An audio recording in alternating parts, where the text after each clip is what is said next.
Assalamualaikum Bu Ira. Waalaikumsalam. Gimana nih Bu kabarnya hari ini? Alhamdulillah baik dan puasa juga.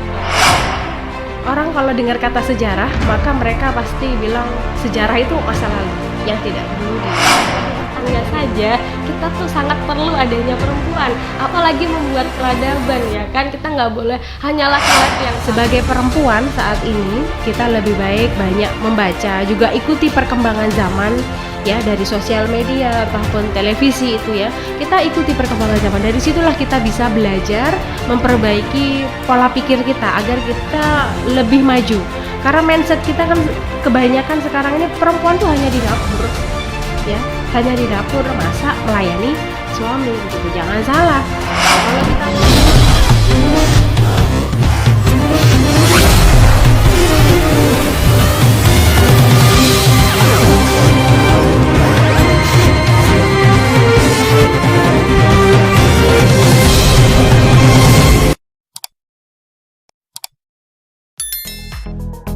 Assalamualaikum warahmatullahi wabarakatuh. Kembali lagi dengan channel YouTube kesayangan kita, Manbo Official. Jangan lupa like, comment, and subscribe. Juga nyalakan loncengnya ya. Untuk kali ini pertama-tama saya akan mengucapkan selamat menunaikan ibadah puasa. Juga tetap jaga kesehatan, tetap patuhi protokol kesehatan. Pada podcast kali ini kita akan membahas bagaimana membentuk sosok Kartini muda yang akan ditemani langsung oleh narasumber kita yang sangat luar biasa. Kita panggilkan Ibu Reni. Assalamualaikum Bu. Bagaimana kabarnya Bu? Alhamdulillah sehat. Ada istilah tak kenal maka tak sayang ya. Mari kita perkenalan dulu. Monggo Bu Reni bisa perkenalan dulu ya. Baik. Assalamualaikum warahmatullahi wabarakatuh. Perkenalkan, nama saya Ibu Reni Ekowati. Di sini saya mengajar sejarah Indonesia dan sudah berada di Man Bondowoso sejak tahun 2016 atau sekitar 6 tahun sudah berada di Man Bondowoso. Baik, saya akan bertanya, apa alasan Bu Reni memilih untuk menjadi guru pelajaran sejarah peminatan? Baik, jadi mata pelajaran sejarah itu ada dua ya, sejarah Indonesia dan sejarah peminatan. Awalnya kenapa sih harus sejarah? Karena berawal dari saya menyukai tentang peristiwa-peristiwa sejarah di masa lalu, kemudian tertarik dengan kejayaan-kejayaan kerajaan di masa lalu, di mana guru sejarah saya di SMA selalu mengajarkan tentang kebesaran-kebesaran bangsa kita di masa lalu, dan akhirnya itu yang membuat saya tertarik bagaimana sih peristiwa bangsa Indonesia kita terdahulu itu, sehingga akhirnya ketika saya mengambil kuliah saya teruskan ke pendidikan sejarah. Mungkin bisa dijelaskan ya bagaimana pentingnya belajar sejarah gitu Bu? Ya, betul. Orang kalau dengar kata sejarah maka mereka pasti bilang sejarah itu masa lalu yang tidak perlu pelajari atau diingat begitu ya. Tapi ini membuat konsep sejarah itu sangat diragukan oleh anak-anak sekarang. Padahal sejarah itu adalah penguat identitas kita bangsa Indonesia, di mana dari belajar sejarah peristiwa di masa lalu itu bisa mengajarkan tentang hal-hal kebaikan, nilai moral serta perjuangan bangsa kita untuk mendapatkan kemerdekaan kita dari penjajah. Gitu ya. Jadi kalau kita menganggap sejarah itu adalah masa lalu, bukan hanya sekedar masa lalu saja, tetapi di sana diberikan tentang nilai-nilai moral, akhlak, kemudian perjuangan yang bisa kita teruskan di masa yang akan datang, bagaimana kita bisa menuju bangsa yang lebih baik. Oke, teman-teman pasti tahu sosok wanita yang sangat berjasa pada negara Indonesia, yaitu Raden Ajeng Kartini. Beliau merupakan wanita yang membela tentang kesetaraan wanita. Mungkin bisa dijelaskan sedikit cerita singkat mengenai sosok Raden Ajeng Kartini. Ya, baik. Jadi Raden Ajeng Kartini itu selalu kita peringati setiap tanggal 21 April ya. Jadi setiap tahun kita selalu mengadakan itu, baik di Man Bondowoso juga sama. Jadi peristiwa ini adalah peristiwa penting bagi perempuan kita di Indonesia terutama. Jadi beliau ini adalah sosok pahlawan nasional perjuangan emansipasi wanita. Nah, apa sih emansipasi itu? Emansipasi itu adalah kesetaraan hak-hak perempuan dan laki-laki tanpa perbedaan gender. Jadi Kartini ini adalah sosok perempuan hebat yang memperjuangkan hak-hak perempuan untuk mendapatkan kebebasan yang layak, kemudian mendapatkan pendidikan yang baik, serta mendapatkan kesehatan. Karena kita tahu bahwa Kartini itu adalah lahir di lingkungan bangsawan, lingkungan ulama. Jadi beliau itu sudah belajar sejak kecil tentang ilmu-ilmu pengetahuan yang lebih luas, karena memang beliau lahir di kalangan bangsawan. Berbeda dengan remaja-remaja putri dahulu, kalau mereka itu tidak mendapatkan pembelajaran, tidak seperti sekarang begitu ya. Jadi Kartini ini ingin memperjuangkan bagaimana sih perempuan-perempuan kita itu bisa menikmati kehidupan yang baik dari segi pendidikan, kesehatan begitu, dan bukan hanya sekedar di rumah saja. Itu yang beliau ingin perjuangkan ya, karena perempuan itu kan yang akan melahirkan generasi penerusnya. Kalau generasi kita tidak belajar tentang pendidikan, bagaimana kita bisa melahirkan generasi yang layak? Karena dari sosok ibulah yang akan melahirkan generasi-generasi penerus yang akan datang sesuai dengan kualitas pendidikan sang ibu. Gitu. Baik. Menurut Bu Reni ya, mengapa Raden Ajeng Kartini itu sangat menginginkan kesetaraan gender bagi wanita? Ya, kesetaraan antara perempuan dan laki-laki tanpa memandang gender. Jadi kita ingin mendapatkan kebebasan yang bukan berarti melewati kodrat perempuan, bukan, tetapi melihat bagaimana perempuan ini bisa aksesnya lebih dipermudah, ya, bisa bersosialisasi di lingkungan masyarakat dengan baik, artinya aspirasinya, pendapatnya juga didengarkan oleh kaum laki-laki. Perempuan-perempuan dari zaman dahulu, bukan hanya saja zaman Kartini atau zaman penjajahan, tapi sejak zaman Nabi pun perempuan itu hanya boleh di rumah. Ya, kenapa? Karena kalau perempuan keluar rumah itu dianggap sebagai aib. Ya, malah di zaman Nabi pun perempuan malah lahir anak perempuan itu dibunuh begitu ya. Nah, kalau Kartini kita yang beliau perjuangkan itu adalah kesetaraan. Artinya kita bisa bebas. Karena kalau orang dulu itu Mbak, anak-anak perempuan itu mereka itu dipingit artinya di rumah saja, yang dikenal hanya 3. Nah, bahasanya itu 3 ur gitu ya, kasur, dapur, sumur, hanya 3 itu saja. Artinya mereka hanya bisa memasak, melayani suami.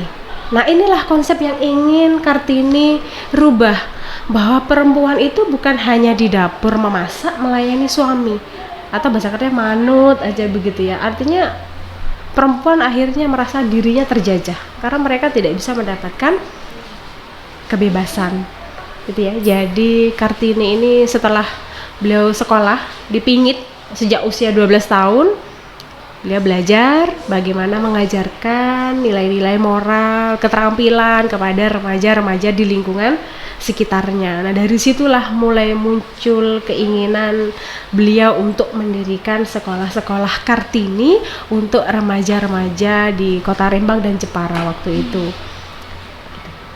Wah, luar biasa sekali ya sosok Raden Ajeng Kartini ini. Saya ingin bertanya, Bu. Ya. Apa perubahan signifikan yang nyata pada kehidupan sekarang setelah adanya Raden Ajeng Kartini? Baik.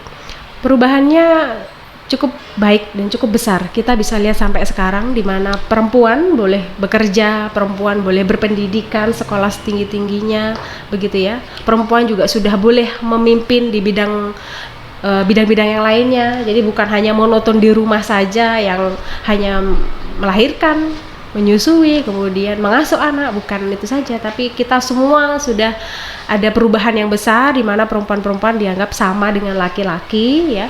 Mereka bisa menjadi pemimpin besar, yang menunjukkan bahwa perempuan ini juga punya kontribusi besar untuk memberikan masukan-masukan yang baik kepada perkembangan zaman ataupun kemajuan bangsa, begitu ya.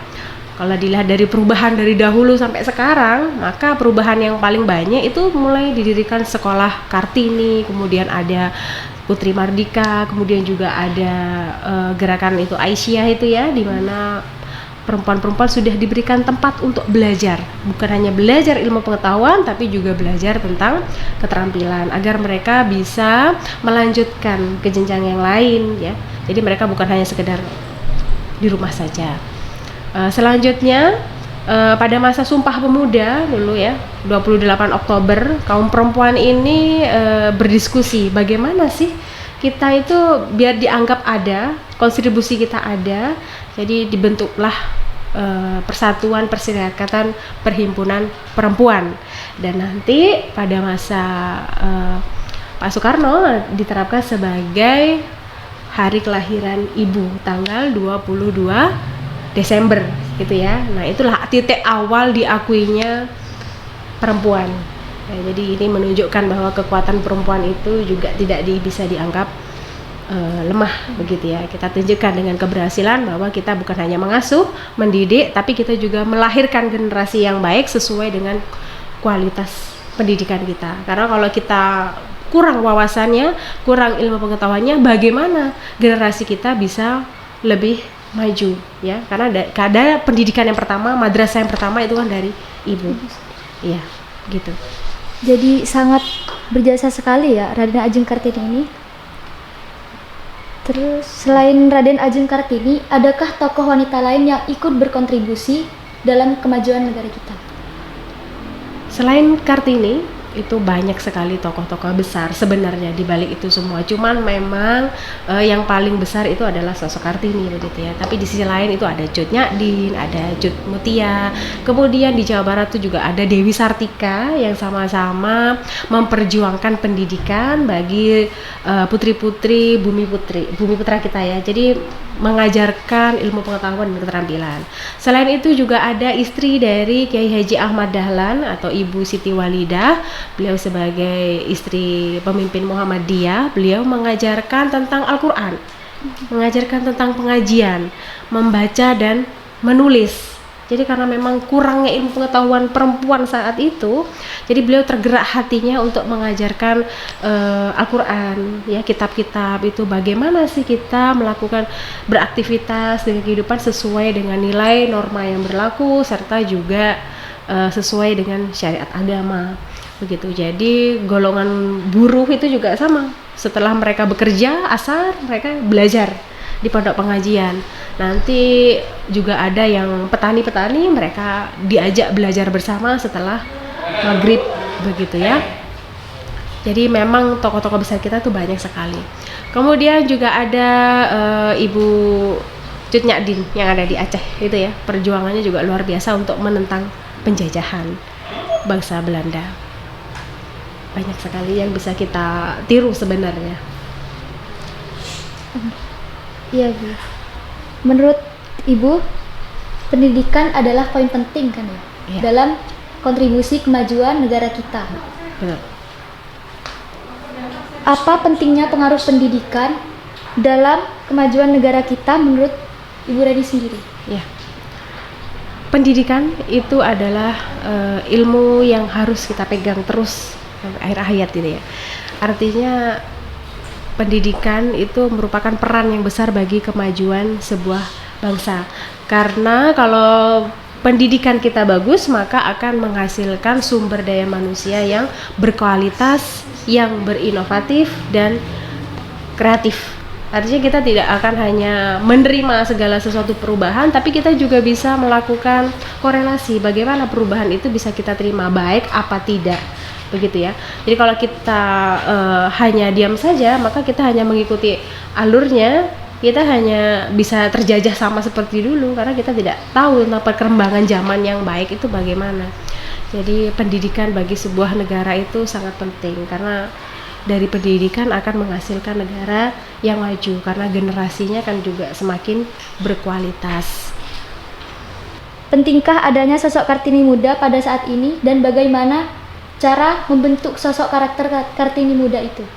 Ya, kalau Kartini muda kita saat ini itu sudah cukup banyak dilihat ya. Kita lihat di sosial media maupun di televisi itu ada Ibu Sri Mulyani sebagai Menteri Keuangan, juga ada Ibu Susi Menteri Kelautan, kemudian ada Ibu Retno sebagai Menteri Luar Negeri. Kontribusi mereka bagi negara itu sangat besar sekali ya. Contohnya saja Ibu Retno sebagai Menteri Luar Negeri. Beliau itu Kartini muda yang sudah menjabat sejak 2014. Bisa kita lihat beliau membuat negara Indonesia kita itu menjadi anggota Dewan Keamanan PBB. Nah, itu kan luar biasa keren ya. Ya, jadi memang tidak dianggap sepele lagi, perempuan-perempuan kita itu sudah mulai berani bersuara, berani tampil di depan umum, menyuarakan pendapatnya bahwa perempuan ini kualitasnya juga sudah tidak dianggap remeh lagi ya. Artinya perempuan-perempuan kita tunjukkan dengan cara bagaimana memajukan kehidupan bangsa dan negara ini, karena perempuan dan laki-laki itu kan hidupnya beriringan. Jadi laki-laki tidak bisa juga berdiri sendiri, karena di balik suksesnya laki-laki pun juga ada sosok perempuan di belakangnya. Jadi kalau kita lihat apakah peran perempuan itu sangat besar sekali, karena selain mereka yang melahirkan generasi sekarang ya, mereka itu memberikan pendapat dan solusi yang terbaik, artinya memberikan keseimbangan antara pendapat laki-laki dan perempuan. Jadi saling mendukung, saling menjadi mitra ya, karena hampir beberapa di organisasi itu juga banyak perempuannya, hampir 97% kadang lebih banyak perempuan dibanding laki-laki. Memang meskipun budaya kita masih mengatakan bahwa janganlah perempuan itu menjadi pemimpin, kayaknya kok masih nggak etis begitu ya. Tapi jangan kita rubah mindset itu, maksudnya jangan kita anggap bahwa kita patahkan semangatnya perempuan-perempuan, bahwa perempuan itu layak kok untuk berkontribusi di negara maupun berbangsa gitu. Begitu. Jadi seorang laki-laki itu tidak bisa ya Bu, berdiri sendiri gitu, harus saling melengkapi. Iya betul. Jadi kita sama-sama saling mengisi begitu ya. Karena kalau laki-laki kan lebih menggunakan logikanya, tapi kalau perempuan itu menggunakan perasaannya. Jadi kepekaan perempuan itu lebih besar, kasih sayang perempuan juga lebih besar. Artinya ketika kita mendapatkan masalah dalam kehidupan berbangsa dan bernegara juga sama, kita lihat konteksnya bagaimana dulu. Apakah konteks ini baik untuk kaum perempuan ataukah ini konteksnya tidak baik untuk perempuan. Jadi saling beriringan, saling bekerja sama. Dianggap bahwa perempuan ini adalah mitra, jangan dianggap sebagai lawan kita begitu ya. Dalam rumah tangga pun juga sama ya. Laki-laki dan perempuan itu adalah mitra, teman begitu ya. Apalagi dalam konteks kehidupan dan bernegara, kita harus saling mendukung, jangan saling mengejas perempuan gitu. Mungkin Bu Reni bisa menjawab ya, mengapa wanita juga menjadi komponen penting dalam kemajuan berbangsa dan bernegara? Sudah seperti yang Bu Guru sampaikan tadi di depan, bahwa memang kontribusi mereka itu sangat besar. Selain bisa memberikan masukan, pendapat, juga sebagai teman, mitra untuk saling bekerja sama. Sifat perempuan yang gotong royong dan penuh kasih sayang itulah yang bisa membuat antara laki-laki dan perempuan itu bisa bekerja sama dengan baik. Meskipun memang laki-laki menganggap bahwa perempuan ini jangan mendahului laki-laki gitu ya, karena laki-laki selalu diagungkan begitu, jangan begitu. Jadi perempuan kita tuh sama-sama saling memperbaiki gimana kehidupan berbangsa dan bernegara yang baik begitu. Jadi laki-laki dan perempuan itu harus saling melengkapi ya Bu? Iya betul, harus saling melengkapi. Tidak ada yang beda hanya gendernya saja ya, yang beda itu. Tapi kalau pola pikir mungkin kita sama, karena perempuan kan juga sudah tidak mau kalah lagi. Kita harus bisa menyuarakan pendapat kita, begitu ya. Mungkin Bu Reni bisa memberikan motivasi singkat kepada kaum wanita, khususnya para calon Kartini muda. Iya, motivasi atau pesan saya kepada Kartini muda kita saat ini harus lebih banyak belajar. Pendidikan itu juga penting. Jangan selalu merasa khawatir terhadap kedepannya kalau kita belum melalui itu. Jadi sebagai perempuan saat ini kita lebih baik banyak membaca, juga ikuti perkembangan zaman ya, dari sosial media ataupun televisi itu ya. Kita ikuti perkembangan zaman. Dari situlah kita bisa belajar memperbaiki pola pikir kita agar kita lebih maju. Karena mindset kita kan kebanyakan sekarang ini perempuan tuh hanya di dapur. Ya, hanya di dapur masak, melayani suami begitu. Jangan salah. Ya, kalau kita mau lebih baik lagi, maka kita harus lebih banyak ikut bersosialisasi ya di lingkungan sekitar. Kemudian kita juga harus banyak-banyak belajar kepada orang lain bagaimana menerapkan peran perempuan itu ya, dari segi pendidikan, kesehatan juga. Apalagi kita lihat sekarang, zaman sekarang itu banyak sekali perempuan-perempuan yang mendapatkan kekerasan, baik itu fisik maupun seksual begitu ya. Kekerasan inilah yang dianggap masih kurang mendapat perhatian. Jadi kita cukup harus perjuangkan bagaimana sih menjaga perempuan-perempuan itu bukan hanya sekedar pola pikirnya yang baik, tapi kita juga harus bisa menjaga kodrat perempuan, bisa menjaga martabat kita, karena martabat kita itu yang paling penting begitu. Jadi sosok wanita itu sangat penting ya teman-teman, karena wanita itu merupakan al-madrasatul ula atau madrasah pertama bagi anak-anaknya.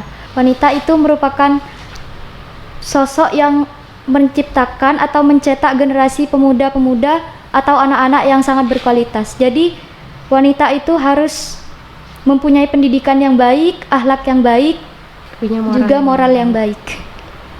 Ya. Jadi semakin tinggi pendidikan kita, jangan lupa akhlak dan nilai norma yang ada di masyarakat kita, bangsa Indonesia itu tetap berlaku, begitu ya. Ya, jadi ibu itu penting. Apa yang kita sampaikan, kita didik kepada mereka itu akan menjadi pembelajaran buat mereka di masa yang akan datang. Karena kita madrasah yang pertama bagi anak-anak kita dari sejak dini sampai dia masuk ke sekolah. Cukup sekian podcast kali ini. Banyak sekali ilmu-ilmu dan pengajaran yang kita dapat ya dari Ibu Reni. Terima kasih. Ya, sama-sama. Kita nantikan video-video selanjutnya dari akun Manbo Official yang tentunya sangat menarik. Stay tune dan tunggu di segmen selanjutnya. Assalamualaikum warahmatullahi wabarakatuh. Waalaikumsalam.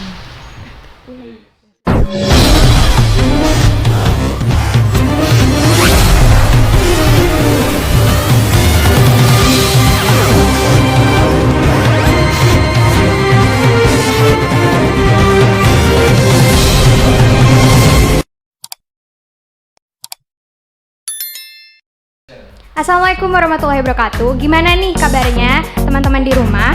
Masih sehat atau justru ada yang puasanya terkendala nih? Kembali lagi di segmen kedua. Mengingat bentar lagi kita akan memperingati Hari Kartini di tanggal 21 April. Dan kami akan mengangkat tema peran wanita dalam budaya bangsa untuk peradaban dunia. Kami akan menghadirkan seorang narasumber yang menarik banget nih dan sangat ditunggu-tunggu juga jawabannya di podcast Wismus kali ini. Marilah kita persilahkan Bu Iradatul Hasanah. Assalamualaikum Bu Ira. Waalaikumsalam. Gimana nih Bu kabarnya hari ini? Alhamdulillah baik dan puasa juga lancar. Alhamdulillah. Mungkin nih Bu, teman-teman di rumah belum tahu atau belum kenal sama Bu Ira nih. Mungkin Bu Ira bisa sedikit memperkenalkan diri kepada teman-teman di rumah. Oke, hai. Nama saya Iradatul Hasanah. Saya mengajar seni budaya kelas 10. Kemudian saya ngajar di Man Bondowoso sudah cukup lama, yaitu mulai tahun 2016. Wah, cukup lama ya Bu. Kira-kira nih Bu, alasan Bu Ira memilih menjadi guru seni budaya apa sih Bu? Nah, pertama saya sendiri suka berbagi dan menurut saya menjadi guru itu saya dapat membagikan hal-hal baik terhadap setiap generasi, karena kan ngajarnya tiap tahun siswanya berubah, otomatis saya bisa mentransfer ilmu dengan generasi yang berbeda. Kemudian kenapa sih kok seni budaya? Menurut saya dengan pelajaran seni budaya itu sangat penting untuk anak-anak, karena itu bagian dari kekayaan Indonesia. Kemudian yang kedua, menurut saya seni budaya itu menjadikan hidup kita lebih indah karena kita belajar kesenian dan juga kebudayaan. Wah, Seperti itu. alasan yang sangat mulia sekali ya teman-teman. Menurut Bu Ira nih, mengenai budaya yang ada di Indonesia, terutama yang kental pada kaum wanita, mungkin Bu Ira bisa sedikit menjelaskan. Nah, kebudayaan. Mungkin setiap orang sudah tahu ya bahwa Indonesia itu sangat kaya akan budayanya. Dan apakah budayanya itu terkait laki-laki atau perempuan? Menurut saya pribadi, untuk kebudayaan itu adalah peran kita bersama baik laki-laki maupun perempuan. Tapi memang ada sebagian kebudayaan atau adat yang itu emang dikhususkan terhadap perempuan. Misalnya tari gambyong dari Jawa Tengah itu adalah jenis tarian tradisional yang hanya dilakukan oleh kaum wanita seperti itu. Wow. Atau kaum perempuan. Wah, luar biasa sekali ya Bu. Apakah benar nih Bu, bahwa Indonesia merupakan negara yang kental atau lekat akan tradisi, kultur, serta kebudayaan yang beragam? Sangat benar sekali ya, Indonesia itu adalah negara atau negeri yang kaya, tidak hanya kaya akan sumber daya alamnya, tetapi juga sangat kaya akan beragam kebudayaannya. Dan bahkan pemerintah atau kita juga tahu sampai membuat semboyan Bhinneka Tunggal Ika, yang artinya berbeda-beda tetapi tetap satu jua. Nah, itu juga pasti dilatar belakangi oleh adanya agama, kemudian ras, suku, bahasa yang sangat berbeda-beda, tapi kita mampu untuk bersatu dan menjalankan kehidupan secara bersama-sama, tetap toleransi dan memandang perbedaan itu sebagai keindahan, kayak gitu. Wah, jadi misalnya kita punya teman yang berbeda nih dengan kita, berbeda tradisi, budaya, serta kesenian. Kita juga harus toleransi ya Bu berarti. Iya, sangat benar sekali, karena kita kan majemuk ya. Nggak selalu yang Jawa itu unggul, kemudian yang Papua itu nggak unggul, nggak seperti itu. Setiap budaya punya ciri khas tersendiri dan itu memberikan warna tersendiri buat Indonesia. Nggak ada yang saling unggul atau tidak unggul, semuanya sama, punya punya nilai tersendiri, dan itu harus kita lestarikan, kemudian kita kembangkan, dan bisa jadi itu nggak dimiliki oleh negara lain dan sangat diinginkan oleh negara lain gitu, kebudayaan kita. Subhanallah sekali ya teman-teman. Bagaimana Bu perkembangan budaya bangsa dari dulu hingga saat ini? Nah, dalam kehidupan termasuk juga kebudayaan otomatis selalu mengalami perkembangan. Nah, secara garis besar untuk kebudayaan di Indonesia itu dibagi menjadi dua, yaitu kebudayaan secara klasik, kemudian kebudayaan secara modern, di mana kebudayaan klasik itu dimulai dari jauh sebelum Indonesia merdeka, yaitu mulai pada masa kerajaan-kerajaan, di mana ada di situ berkembang agama, karena kan memang Indonesia sebelumnya menganut kepercayaan kepada nenek moyang, kemudian datang agama Hindu, Buddha, dilanjutkan dengan Islam, bahkan sekarang ada Kristen, kemudian Katolik. Nah, itu kan juga mempengaruhi perkembangan budaya.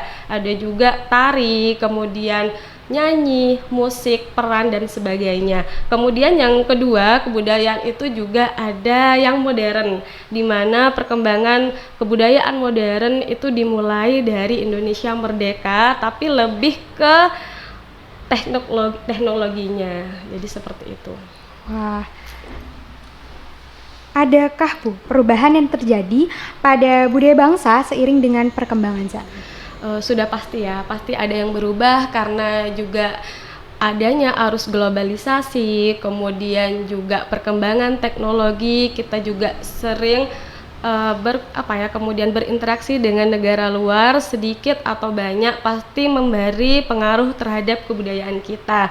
Dan juga belakangan ini pun nggak bisa kita pungkirin anak-anak muda zaman sekarang gitu ya, menurut saya ada sebagian yang masih tetap konsisten meneruskan kebudayaan, ada juga yang mulai melupakan gitu. Mereka lebih fokus terhadap apa ya, hal-hal yang berbau modern, tapi saya harapkan untuk generasi berikutnya, untuk sekarang dan mendatang, kita tetap mengikuti perkembangan teknologi, tapi hati kita, jiwa kita tetap harus Indonesia dan harus menjaga kebudayaan yang ada di Indonesia.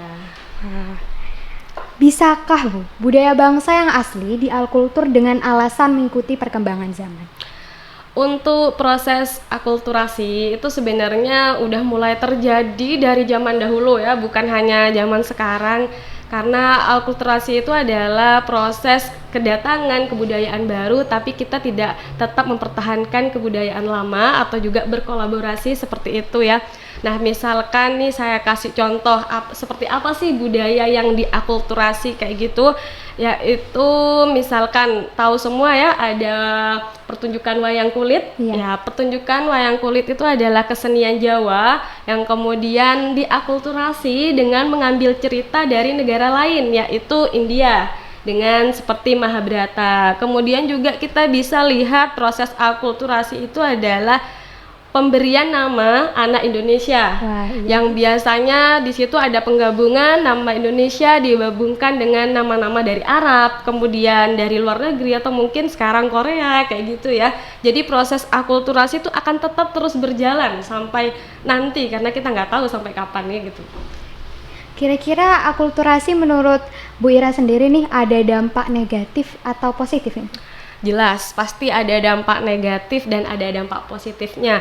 Kalau dampak positifnya dulu nih ya, pasti itu akan mengembangkan kebudayaan juga. Menurut saya dengan proses akulturasi, anak-anak muda tuh pasti akan lebih tertarik.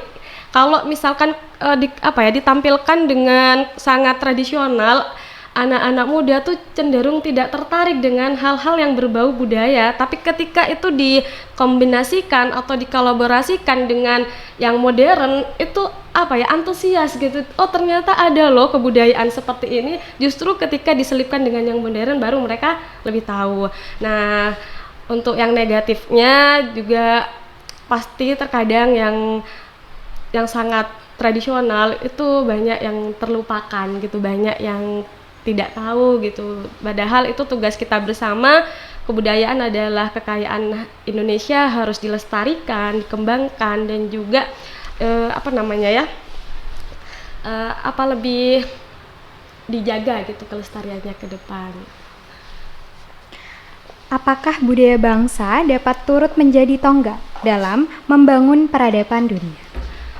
Jelas, untuk peradaban itu sebenarnya kan udah dimulai dari zaman zaman kerajaan itu sudah menjadi peradaban, dan bahkan Indonesia tuh pernah sebelum membentuk negara Indonesia itu udah di puncaknya gitu. Kita lihat dulu ketika masa Sailendra bisa membuat Candi Borobudur yang kalau nggak maju teknologinya menurut saya nggak mungkin bisa membuat candi yang sebesar itu gitu, bahkan dengan 2.600 relief lebih, kemudian juga 500 arca yang dikerjakan oleh manusia pada zaman itu.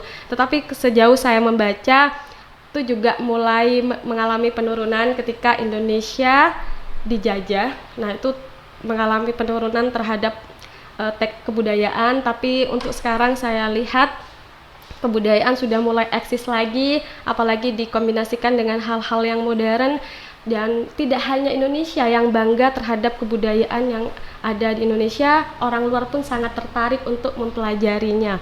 Bahkan batik, tahu ya, batik itu adalah kain khas Indonesia dan ditetapkan oleh UNESCO sebagai warisan dunia. Jadi kita harus tetap bangga dengan kebudayaan yang ada di Indonesia. Dan tidak lupa juga ya Bu untuk melestarikannya, Bu. Merawat, menjaga, itu sangat sudah sepatutnya kita sebagai warga Indonesia untuk melakukannya. Menurut Bu Ira sendiri nih, bagaimana sih cara agar Indonesia dapat mengembangkan budayanya agar menjadi suatu nilai plus dan dengan budaya tersebut dapat turut membangun peradaban dunia? Nah, untuk kebudayaan itu bisa kita melalui kita belajar ya, menurut saya belajar yang dalam, kemudian kita mengapresiasi apa yang ada di Indonesia, kemudian kita perkenalkan terhadap luar negeri. Salah satunya tadi kita bangga menggunakan batik. Kemudian saya tuh pernah membaca sebuah PKM, itu program kreativitas mahasiswa. Nah, dan itu sudah juara ya, didanai oleh Dikti Waktu itu mereka mengambil tema, sebenarnya menurut saya sangat sederhana tapi idenya tuh sangat luar biasa. Mereka membuat kaos dan desainnya di kaosnya itu adalah mengandung bahasa daerah yang ada di Indonesia. Mereka beralasan karena bahasa daerah tuh mulai banyak ditinggalkan. Akhirnya mereka membuat baju dengan desain misalkan air.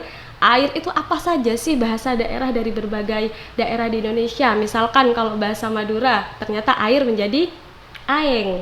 Kalau kita lihat dari bahasa Jawa, ternyata air bisa menjadi banyu. Nah, mereka buat logonya tuh berbentuk tetesan air dan berisi bahasa daerah dari berbagai daerah tentang bahasa aing dan air menurut saya. Kemudian mereka perjualbelikan. Nah, menurut saya itu kan dapat 2+ ya. Kita bisa mengembangkan ekonomi Indonesia dan juga mengenalkan kekayaan bahasa yang ada di Indonesia. Wah, saya sampai merinding sekali nih Bu dengar. Dan itu hanya sebagian kecil contohnya, dan masih banyak lagi. Anak muda sekarang tuh nggak bisa diragukan ya.